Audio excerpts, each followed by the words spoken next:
प्रिय भक्तजनों, आइए अब सुनते हैं बृहस्पतिवार व्रत विधि एवं कथा। बृहस्पतिवार के व्रत की विधि। बृहस्पतिवार के दिन जो स्त्री पुरुष व्रत करे उसको चाहिए कि वे दिन में एक ही समय भोजन करे, क्योंकि बृहस्पतिश्वर भगवान का इस दिन पूजन होता है। भोजन पीले चने की दाल आदि का करें, परंतु नमक नहीं खावें और पीले वस्त्र पहने। पीले ही फलों का प्रयोग करें। पीले चंदन से पूजन करें। पूजन के बाद प्रेम पूर्वक गुरु महाराज की कथा सुननी चाहिए। इस व्रत को करने से मन की इच्छाएं पूरी होती हैं और बृहस्पति महाराज प्रसन्न होते हैं। धन, पुत्र, विद्या तथा मन वांछित फलों की प्राप्ति होती है। परिवार को सुख तथा शांति मिलती है। इसलिए यह व्रत सर्वश्रेष्ठ है और अति फलदायक सभी स्त्री व पुरुषों के लिए है। इस व्रत में केले का पूजन करना चाहिए। कथा और पूजन के समय मन, क्रम, वचन से शुद्ध होकर जो इच्छा हो बृहस्पति देव से प्रार्थना करनी चाहिए। उसकी इच्छाओं को बृहस्पति देव अवश्य पूर्ण करते हैं, ऐसा मन में दृढ़ विश्वास रखना चाहिए। बृहस्पतिवार की कथा।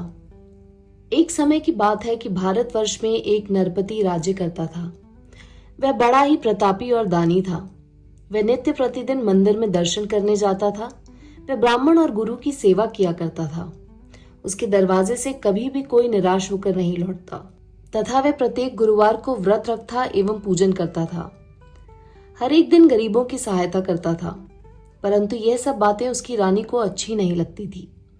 वह ना व्रत करती और ना किसी को एक दमड़ी तक दान में देती थी तथा राजा से भी ऐसा करने को मना किया करती थी। एक समय की बात है कि राजा शिकार खेलने वन को गए थे। घर पर रानी और दासी थी। उस समय गुरु बृहस्पति देव एक साधु का रूप धारण कर राजा के दरवाजे पर भिक्षा मांगने गए तथा भिक्षा मांगी तो रानी कहने लगी, हे साधु महाराज, मैं इस दान और पुण्य से तंग आ गई हूँ। मेरे से तो घर का कार्य ही समाप्त नहीं होता। इस कार्य के लिए तो मेरे पतिदेव ही बहुत हैं। अब आप इस प्रकार की कृपा करें कि यह सब धन नष्ट हो जाए तथा मैं आराम से रह सकूं। साधु बोला, हे देवी, तुम तो बड़ी विचित्र हो। संतान और धन से कोई दुखी नहीं होता, इसको सभी चाहते हैं। पापी भी पुत्र की और धन की इच्छा करता है। अगर आपके पास धन अधिक है तो भूखे मनुष्यों को भोजन कराओ, प्याऊ लगवाओ, ब्राह्मणों को दान दो, धर्मशाला बनवाओ, कुआं, तालाब, बावड़ी, बाग बगीचों आदि का निर्माण कराओ। निर्धन मनुष्यों की कुंवारी कन्याओं का विवाह कराओ और अनेकों यज्ञ आदि धर्म करो। इस प्रकार के कर्मों से आपकी कुल और आपका नाम परलोक में सार्थक हो एवं स्वर्ग की प्राप्ति होगी। मगर वह रानी इन बातों से खुश ना हुई। वह बोली, हे साधु महाराज, मुझे ऐसे धन की भी आवश्यकता नहीं जिसको और मनुष्यों को दान दूं तथा जिसको रखने और उठाने में मेरा सारा समय ही बर्बाद हो जाए। साधु ने कहा, हे देवी, तुम्हारी ऐसी इच्छा है तो ऐसा ही होगा। मैं तुम्हें बताता हूँ, वैसा ही करना। बृहस्पतिवार के दिन घर को गोबर से लीपना, अपने केशों को धोना, केशों को धोते समय स्नान करना, राजा से कहना वह हजामत करवाए, भोजन में मांस मदिरा खाना, कपड़ा धोबी के यहाँ धुलने डालना। इस प्रकार 7 बृहस्पतिवार करने से तुम्हारा सब धन नष्ट हो जाएगा। ऐसा कहकर वह साधु महाराज वहां से अंतर ध्यान हो गए। रानी ने साधु के कहने के अनुसार वैसा ही किया। 3 बृहस्पतिवार ही बीते थे कि उसका समस्त धन नष्ट हो गया और भोजन के लिए दोनों समय तरसने लगे, सांसारिक भोगों से दुखी रहने लगे। तब वह राजा रानी से कहने लगा कि रानी, तुम यहाँ पर रहो, मैं दूसरे देश को जाऊं, क्योंकि यहाँ पर मुझे सभी मनुष्य जानते हैं, इसलिए कोई कार्य भी नहीं कर सकता। देश चोरी परदेश भीख बराबर है। ऐसा कहकर राजा परदेश चला गया। वहां जंगल को जाता और लकड़ी काट कर लाता और शहर में बेचता। इस तरह जीवन व्यतीत करने लगा। इधर राजा के घर रानी और दासी दुखी रहने लगी। किसी दिन भोजन मिलता और किसी दिन जल पीकर ही रह जाती। एक समय रानी और दासी को 7 रोज बिना भोजन के व्यतीत हो गए। तो रानी ने अपनी दासी से कहा, हे दासी, यहाँ पास ही के नगर में मेरी बहन रहती है। वह बड़ी ही धनवान है। तू उसके पास जाओ और 5 सेर पेझर मांग ला, जिससे कुछ समय के लिए गुजर हो जाएगी। इस प्रकार रानी की आज्ञा मानकर दासी उसकी बहन के पास गई और रानी की बहन उस समय पूजन कर रही थी, क्योंकि उस रोज बृहस्पतिवार था।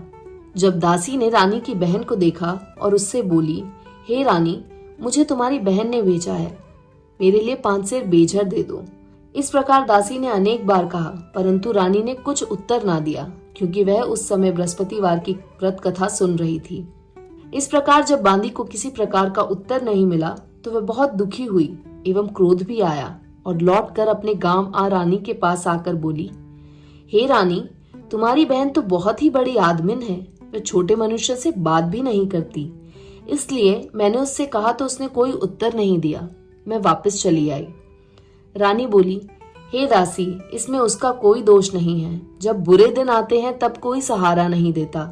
अच्छे बुरे का पता आपत्ति में आकर ही लगता है। जो ईश्वर की इच्छा होगी वही होगा। यह सब हमारे भाग्य का दोष है। इधर उस रानी ने देखा कि मेरी बहन की दासी आई थी, परंतु मैं उससे नहीं बोली। इससे वह बहुत दुखी हुई होगी। यह सोच कथा को सुन और विष्णु भगवान का पूजन समाप्त कर वह रानी बहन के घर चल दी और जाकर अपनी बहन से कहने लगी कि हे बहन, मैं बृहस्पतिवार का व्रत कर रही थी। तुम्हारी दासी गई, परंतु जब तक कथा होती है तब तक ना उठते हैं और ना बोलते हैं, इसलिए मैं ना बोली। कहो दासी, क्यों गई थी? रानी बोली, बहन, हमारे अनाज नहीं था। वैसे तुमसे कोई बात छिपी नहीं है, इस कारण मैंने दासी को तुम्हारे पास 5 सेर बेझर लाने के लिए भेजा था। रानी बोली, बहन देखो, बृहस्पति भगवान मनोकामना पूर्ण करते हैं। देखो, शायद तुम्हारे घर में अनाज रखा हो। इस प्रकार का वचन जब रानी ने सुना तो घर के अंदर गई और वहां उसे एक घड़ा बेझर का मिला। तब तो रानी और बांदी को बहुत खुशी हुई और दासी कहने लगी, हे रानी, देखो, वैसे हमको जब अन्न नहीं मिलता तो हम रोज ही व्रत करते हैं। अगर इनसे व्रत की विधि और कथा पूछ ली जाए तो इसे हम भी किया करें। तब उस रानी ने अपनी बहन से पूछा कि हे बहन, बृहस्पतिवार के व्रत की कथा कैसे है तथा ये व्रत कैसे करना चाहिए? रानी की बहन ने कहा, गुरु के व्रत में चने की दाल मुनक्का से विष्णु भगवान का केले की जड़ में पूजन करें तथा दीपक जलावें, पीला भोजन करें तथा कहानी सुने। इस प्रकार व्रत करने से गुरु भगवान प्रसन्न होते हैं, अन्न पुत्र धन देते हैं, मनोकामना पूर्ण करते हैं। इस प्रकार रानी और दासी दोनों ने निश्चय किया कि बृहस्पति भगवान का पूजन जरूर करेंगे। 7 रोज बाद जब बृहस्पतिवार आया तो उन्होंने व्रत रखा। घुड़साल में जाकर चना गुड़ बीन लाई तथा उसकी दाल से केले की जड़ का तथा विष्णु भगवान का पूजन किया। अब भोजन पीला कहाँ से आए? बेचारी बड़ी दुखी हुई, परंतु उन्होंने व्रत किया था, इस कारण गुरु भगवान प्रसन्न थे। 2 थालों में सुंदर पीला भोजन लेकर आए और दासी को देकर बोले, हे दासी, तुम्हारे और रानी के लिए भोजन है, तुम दोनों करना। दासी भोजन पाकर बड़ी प्रसन्न हुई और रानी से बोली, चलो रानी जी, भोजन कर लो। रानी को इस विषय में कुछ पता नहीं था, इसलिए वह दासी से बोली, तू ही भोजन कर, क्योंकि तू हमारी व्यर्थ में हंसी उड़ाती है। दासी बोली, एक महात्मा भोजन दे गए हैं। रानी कहने लगी, वह भोजन तेरे लिए ही दे गए हैं, तू ही भोजन कर। दासी ने कहा, वह महात्मा हम दोनों को 2 थालों में भोजन दे गए हैं, इसलिए हम और तुम दोनों ही साथ साथ भोजन करेंगी। इस प्रकार रानी और बांदी दोनों ने गुरु भगवान को नमस्कार कर भोजन प्रारंभ किया तथा अब वह प्रत्येक बृहस्पतिवार को गुरु भगवान का व्रत और विष्णु पूजन करने लगी। बृहस्पति भगवान की कृपा से फिर रानी और दासी के पास धन हो गया। रानी फिर उसी प्रकार आलस्य करने लगी। तब दासी बोली, देखो रानी, तुम पहले इस प्रकार आलस्य करती थी, तुम्हें धन रखने में कष्ट होता था, इस कारण सभी धन नष्ट हो गया। अब गुरु भगवान की कृपा से धन मिला है तो फिर तुम्हें आलस्य होता है। बड़ी मुसीबतों के बाद हमने ये धन पाया है, इसलिए हमें दान पुण्य करना चाहिए तथा भूखे मनुष्यों को भोजन कराना चाहिए। प्याऊ लगवाएं, ब्राह्मणों को दान दें, कुआं, तालाब, बावड़ी आदि का निर्माण करें, मंदिर, पाठशाला बनवाकर दान दें, कुंवारी कन्याओं का विवाह करवाएं, धन को शुभ कर्मों में खर्च करें, जिससे तुम्हारे कुल का यश बढ़े तथा स्वर्ग प्राप्त हो और पितर प्रसन्न हो। तब रानी ने इसी प्रकार कर्म करने प्रारंभ किए तो काफी यश फैलने लगा।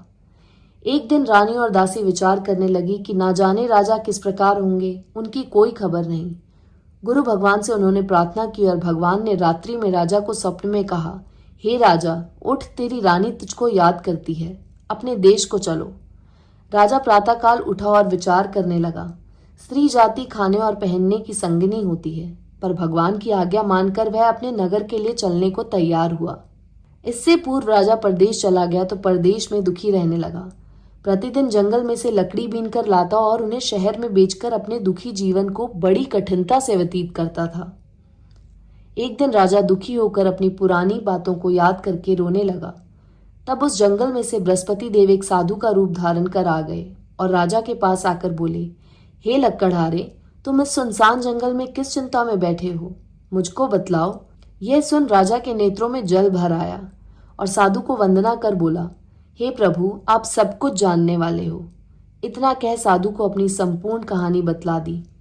महात्मा दयालु होते हैं। उससे बोले, हे राजा, तुम्हारी स्त्री ने बृहस्पति देव का अपमान किया था, जिस कारण तुम्हारी ये दशा हुई। अब तुम किसी प्रकार की चिंता मत करो, भगवान तुम्हें पहले से अधिक धनवान करेंगे। देखो, तुम्हारी स्त्री ने भी बृहस्पतिवार का व्रत प्रारंभ कर दिया है और तुम मेरा कहना मानकर बृहस्पतिवार को व्रत करके चने की दाल गुड़ जल के लोटे में डालकर केले का पूजन करो, फिर कथा सुनो। भगवान तेरी सभी मनोकामनाओं को पूर्ण करेंगे। साधु को प्रसन्न देखकर राजा बोला, हे प्रभु, मुझे लकड़ी बेचकर इतना पैसा नहीं मिलता जिससे भोजन करने के उपरांत कुछ बचा सकूं।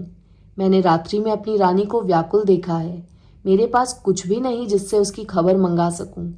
और फिर कौन सी कहानी कहूं, यह मुझको कुछ भी मालूम नहीं है। साधु ने कहा, हे राजा, तुम किसी बात की चिंता मत करो। बृहस्पतिवार के दिन तुम रोजाना की तरह लकड़ियां लेकर शहर को जाओ। तुमको रोज से दुगना धन प्राप्त होगा, जिससे तुम भली प्रकार भोजन कर लोगे तथा बृहस्पति देव की पूजा का सामान भी आ जाएगा। और बृहस्पतिवार की कहानी निम्न प्रकार से है। बृहस्पति देव की कहानी। प्राचीन काल में एक ब्राह्मण रहता था। वह बहुत निर्धन था। उसके कोई भी संतान नहीं थी। उसकी स्त्री बहुत मलिनता के साथ रहती थी। वह स्नान न करती, किसी देवता का पूजन न करती, प्रातःकाल उठते ही सर्वप्रथम भोजन करती, बाद में कोई अन्य कार्य करती थी। इससे ब्राह्मण देवता बड़े दुखी थे। बेचारे बहुत कुछ कहते थे, किंतु उसका कोई परिणाम न निकला। भगवान की कृपा से ब्राह्मण की स्त्री के कन्या रूपी रत्न पैदा हुआ और वह कन्या अपने पिता के घर में बड़ी होने लगी। वह बालिका प्रातः स्नान करके विष्णु भगवान का जाप करने लगी, बृहस्पतिवार को व्रत करने लगी। अपने पूजन पाठ को समाप्त करके स्कूल जाती तो अपनी मुट्ठी में जौ भरकर ले जाती और पाठशाला के मार्ग में डालती जाती। तब ये जौ स्वर्ण के हो जाते। लौटते समय उनको बीनकर घर को ले आती थी। एक दिन वह बालिका सूप में उन सोने के जौओं को फटक कर साफ कर रही थी। उसके पिता ने देख लिया और कहा, बेटी, सोने के जौं को फटकने के लिए सोने का सूप होना चाहिए। दूसरे दिन बृहस्पतिवार था। इस कन्या ने व्रत रखा और बृहस्पति देव से प्रार्थना करके कहा, हे प्रभु, मैंने आपकी पूजा सच्चे मन से की है, तो मेरे लिए सोने का सूप दे दो। बृहस्पति देव ने उसकी प्रार्थना स्वीकार कर ली। रोजाना की तरह जब वह कन्या जौ फैलाती हुई जाने लगी, जब लौट कर जौ बीन रही थी तो बृहस्पति देव की कृपा से सोने का सूप मिला। उसे वह घर ले आई और उससे जौ साफ करने लगी, परंतु उसकी माँ का वही ढंग रहा। एक दिन की बात है कि वह कन्या सोने के सूप में जौ साफ कर रही थी। उस शहर का राजपुत्र वहां होकर निकला। इस कन्या के रूप और कार्य को देखकर मोहित हो गया तथा अपने घर आकर भोजन तथा जल त्याग कर उदास होकर लेट गया। राजा को जब इस बात का पता लगा तो अपने प्रधानमंत्रियों के साथ उसके पास गए और बोले, हे बेटा, तुम्हारा किसी ने अपमान किया है अथवा कोई और कारण हो सो कहो, मैं वही कार्य करूंगा जिससे तुम्हें प्रसन्नता हो। अपने पिता की राजकुमार ने बातें सुनी तो वह बोला, मुझे आपकी कृपा से किसी बात का दुख नहीं है। किसी ने मेरा अपमान नहीं किया है, परंतु मैं उस लड़की के साथ विवाह करना चाहता हूं जो सोने के सूप में जौ साफ कर रही थी। यह सुन राजा आश्चर्य में पड़ा और बोला, हे बेटा, इस तरह की कन्या का पता तुम ही लगाओ, मैं उसके साथ तेरा विवाह अवश्य ही करवा दूंगा। राजकुमार ने उस लड़की के घर का पता बतलाया। तब मंत्री उस लड़की के घर गए और ब्राह्मण देवता को सभी हाल बतलाया। ब्राह्मण की कन्या का विवाह राजकुमार के साथ हो गया। कन्या के घर से जाते ही पहले की भांति उस ब्राह्मण देवता के घर में गरीबी का निवास हो गया। अब भोजन के लिए भी अन्न बड़ी मुश्किल से मिलता था। एक दिन दुखी होकर ब्राह्मण देवता अपनी पुत्री के पास गए। बेटी ने पिता की दुखी अवस्था को देखा और अपनी माँ का हाल पूछा। तब ब्राह्मण ने सभी हाल कहा। कन्या ने बहुत सा धन देकर अपने पिता को विदा कर दिया। इस तरह ब्राह्मण का कुछ समय सुखपूर्वक व्यतीत हुआ। कुछ दिन बाद फिर वही हाल हो गया। ब्राह्मण फिर अपनी कन्या के यहाँ गया और सभी हाल कहा तो लड़की बोली, हे पिताजी, आप माता जी को यहाँ लिवा लाओ, मैं उसे विधि बता दूंगी जिससे गरीबी दूर हो जाए। वह ब्राह्मण देवता अपनी स्त्री को साथ लेकर पहुंचे तो पुत्री अपनी माँ को समझाने लगी, हे माँ, तुम प्रातःकाल उठकर प्रथम स्नान आदि करके विष्णु भगवान का पूजन करो तो सब दरिद्रता दूर हो जाएगी। परंतु उसकी माँ ने एक भी बात नहीं मानी और प्रातःकाल उठकर अपनी पुत्री के बच्चों की जूठन को खा लिया। एक दिन उसकी पुत्री को भी बहुत गुस्सा आया और एक कोठरी से सभी सामान निकाल दिया और अपनी माँ को उसमें बंद कर दिया। प्रातःकाल उसमें से निकाला तथा स्नान आदि करा के पाठ करवाया तो उसकी माँ की बुद्धि भी ठीक हो गई और फिर प्रत्येक बृहस्पतिवार को व्रत रखने लगी। इस व्रत के प्रभाव से उसकी माँ भी बहुत ही धनवान तथा पुत्रवती हो गई और बृहस्पति जी के प्रभाव से स्वर्ग को प्राप्त हुई तथा वह ब्राह्मण भी सुखपूर्वक इस लोक के सुख भोग कर स्वर्ग को प्राप्त हुए। इस तरह कहानी कहकर साधु देवता वहां से लोप हो गए। धीरे धीरे समय व्यतीत होने पर फिर वही बृहस्पतिवार का दिन आया। राजा जंगल से लकड़ी काटकर किसी शहर में बेचने गया। उसे उस दिन और दिन से अधिक पैसा मिला। राजा ने चना गुड़ आदि लाकर बृहस्पतिवार का व्रत किया। उस दिन से उसके सभी कलेश दूर हुए। परंतु बेचारा जब दोबारा बृहस्पतिवार का दिन आया तो बृहस्पतिवार का व्रत करना भूल गया। इस कारण बृहस्पति भगवान नाराज हो गए। उस दिन उस नगर के राजा ने विशाल यज्ञ का आयोजन किया तथा शहर में ये घोषणा करा दी कि कोई भी मनुष्य अपने घर भोजन ना बनावे, ना आग जलावे। समस्त नर नारी मेरे यहाँ भोजन करने आवे।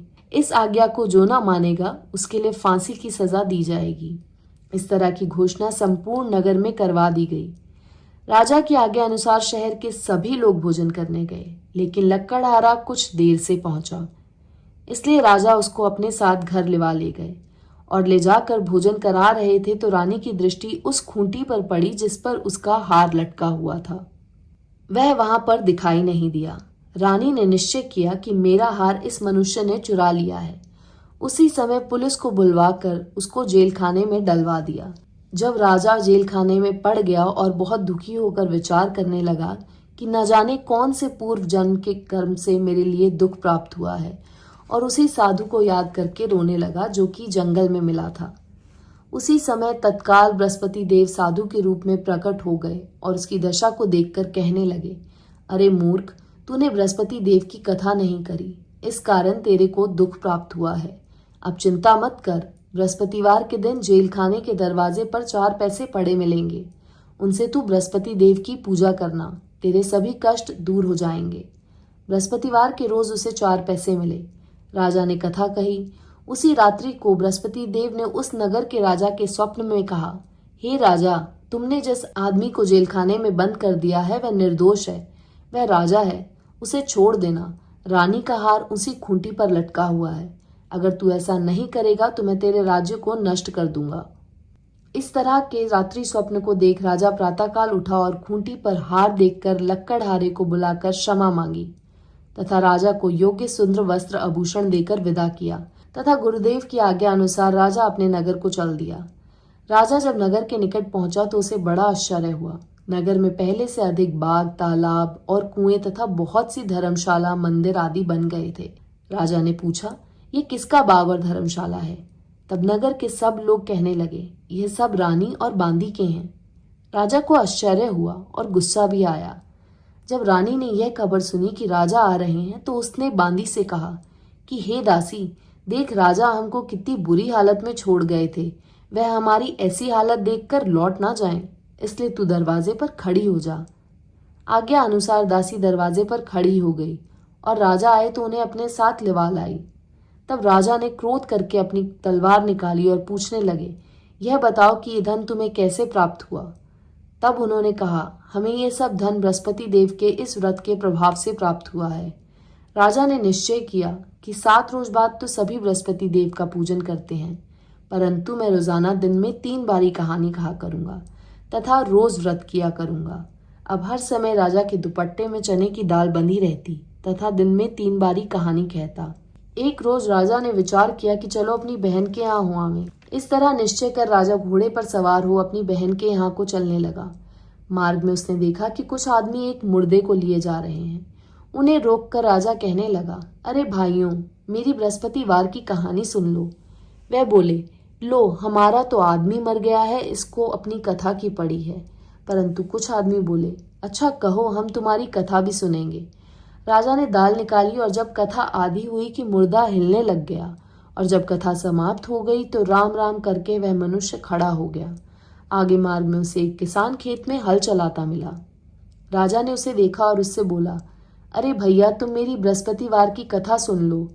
किसान बोला, जब तक मैं तेरी कथा सुनूंगा तब तक 4 हरिया जोत लूंगा। जा अपनी कथा किसी और को सुनाना। इस तरह राजा आगे चलने लगा। राजा के हटते ही बैल पछाड़ खाकर गिर गए तथा उसके पेट में बहुत जोर से दर्द होने लगा। उस समय उसकी माँ रोटी लेकर आई। उसने जब यह देखा तो अपने पुत्र से सब हाल पूछा और बेटे ने सभी हाल कह दिया। तो बुढ़िया दौड़ी दौड़ी उस घुड़सवार के पास गई और उससे बोली, मैं तेरी कथा सुनूंगी, तू अपनी कथा मेरे खेत पर ही चलकर कहना। राजा ने बुढ़िया के खेत पर जाकर कथा कही, जिसके सुनते ही वह बैल खड़े हो गए तथा किसान के पेट का दर्द बंद हो गया। राजा अपनी बहन के यहाँ पहुंच गया। बहन ने भाई की खूब मेहमानी की। दूसरे रोज प्रातःकाल राजा जगा तो देखने लगा कि सब लोग भोजन कर रहे हैं। राजा ने अपनी बहन से कहा कि ऐसा कोई मनुष्य है जिसने भोजन नहीं किया हो, मेरी बृहस्पतिवार की कथा सुन ले। बहन बोली, हे भैया, यह देश ऐसा ही है, पहले यहाँ लोग भोजन करते हैं, बाद में अन्य कोई कार्य करते हैं। अगर कोई पड़ोस में हो तो देखा हूं। वह ऐसा कहकर देखने चले गई, परंतु उसे कोई व्यक्ति नहीं मिला जिसने भोजन ना किया हो। अतः वह एक कुम्हार के घर गई जिसका लड़का बीमार था। उसे मालूम हुआ कि उनके यहाँ 3 रोज से किसी ने भी भोजन नहीं किया है। रानी ने अपनी भाई की कथा सुनने के लिए कुम्हार से कहा। वह तैयार हो गया। राजा ने जाकर बृहस्पतिवार की कथा कही, जिसको सुनकर उसका लड़का ठीक हो गया। अब तो राजा की प्रशंसा होने लगी। एक रोज राजा ने अपनी बहन से कहा, हे बहन, हम अपने घर को जाएंगे, तुम भी तैयार हो जाओ। राजा की बहन ने अपनी सास से कहा। सास बोली, हाँ चली जा, परंतु अपने लड़कों को मत ले जाना, क्योंकि तेरे भाई के कोई औलाद नहीं है। बहन ने अपने भैया से कहा, हे भैया, मैं तो चलूंगी, पर कोई बालक नहीं जाएगा। राजा बोला, जब कोई बालक नहीं चलेगा तब तुम क्या करोगी। बड़े दुखी मन से राजा अपने नगर को लौट आया। राजा ने अपनी रानी से कहा, हम निर्वंशी राजा हैं, हमारा मुंह देखने का धर्म नहीं है, और कुछ भोजन आदि नहीं किया। रानी बोली, हे प्रभु, बृहस्पति देव ने हमें सब कुछ दिया है, हमें औलाद भी अवश्य देंगे। उसी रात को बृहस्पति देव ने राजा से स्वप्न में कहा, हे राजा, उठ, सभी सोच को त्याग दे, तेरी रानी गर्भ से है। राजा को यह बात सुनकर बड़ी खुशी हुई। 9वें महीने में उसके गर्भ से एक सुंदर पुत्र पैदा हुआ। तब राजा बोला, हे रानी, स्त्री बिना भोजन के रह सकती है, बिना कहे नहीं रह सकती। जब मेरी बहन आवे तुम उससे कुछ मत कहना। रानी ने सुनकर हाँ कर दिया। जब राजा की बहन ने यह शुभ समाचार सुना तो वह बहुत खुश हुई तथा बधाई लेकर अपने भाई के यहाँ आई। तभी रानी ने कहा, घोड़ा चढ़कर तो नहीं आई, गधा चढ़ी आई। राजा की बहन बोली, भाभी, मैं इस प्रकार ना कहती तो तुम्हें औलाद कैसे मिलती। बृहस्पति देव ऐसे ही हैं, जैसी जिसकी मन में कामनाएं हैं सभी को पूर्ण करते हैं। जो सद्भावना पूर्वक बृहस्पतिवार का व्रत करता है एवं कथा पढ़ता है अथवा सुनता है और दूसरों को सुनाता है, बृहस्पति देव उसकी सभी मनोकामनाएं पूर्ण करते हैं। भगवान बृहस्पति देव उनकी सदैव रक्षा करते हैं। संसार में सद्भावना से भगवान जी का पूजन व्रत सच्चे हृदय से करते हैं तो उनकी सभी मनोकामनाएं पूर्ण करते हैं। जैसी सच्ची भावना से रानी और राजा ने उनकी कथा का गुणगान किया तो उनकी सभी इच्छाएं बृहस्पति देव जी ने पूर्ण की थी। इसलिए सबको कथा सुनने के बाद प्रसाद लेकर जाना चाहिए। हृदय से उनका मनन करते हुए जयकारा बोलना चाहिए। बोलो बृहस्पति देव भगवान की जय, विष्णु भगवान की जय। बृहस्पति देव की आरती। ओम जय बृहस्पति देवा, स्वामी जय बृहस्पति देवा। छिन छिन भोग लगाऊं, छिन छिन भोग लगाऊं, कदली फल मेवा। ओम जय बृहस्पति देवा। तुम पूरण परमात्मा, तुम अंतर्यामी, स्वामी तुम अंतर्यामी।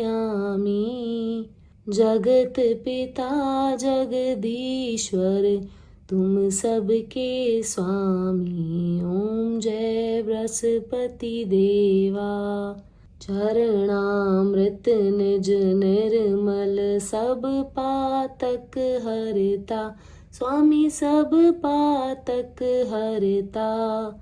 सकल मनोरथ दायक कृपा करो भरता। ओम जय बृहस्पति देवा। तन मन धन अर्पण कर जो जन शरण पड़े। स्वामी जो जन शरण पड़े। प्रभु प्रकट तब हो कर आकर द्वार खड़े। ओम जय बृहस्पति देवा। दीन दयाल दयानिधि भगतन हितकारी। स्वामी भगतन हितकारी। पाप दोष सब हरता भव बंधन हारी। ओम जय बृहस्पति देवा। सकल मनोरथ दायक सब संशय तारो। स्वामी सब संशय तारो। विषय विकार मिटाओ संतन सुखकारी। ओम जय बृहस्पति देवा। जो कोई आरती तेरी प्रेम सहित गावे। स्वामी श्रद्धा सहित गावे। ज्येष्ठानंद बंद सो निश्चय पावे। ओम जय बृहस्पति देवा। सब बोलो विष्णु भगवान की जय। बोलो बृहस्पति देव भगवान की जय। यदि आपको मेरे चैनल पर बृहस्पतिवार की कथा अच्छी लगी हो तो चैनल को सब्सक्राइब करें, लाइक करें और कमेंट में विष्णु भगवान की जय, बृहस्पति देव भगवान की जय लिखना ना भूलें। धन्यवाद।